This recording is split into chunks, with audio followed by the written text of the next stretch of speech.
Maybe sinabi din ni Jose Castro na baseless, Ito na naman. useless, at nonsense daw yung sinabi mo na ano daw, ang Marcos daw nag-aid doon sa ICC. Ulitin ko ha. Si Claire Castro is a spokesperson of the President and the Office of the President, or hindi ko alam kung kaninong spokesperson siya.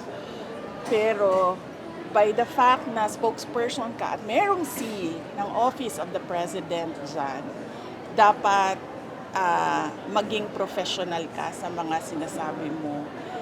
She doesn't have the liberty na tulad sa atin, no, na pwedeng magsalita ng kahit anong iniisip natin at kahit anong opinion natin.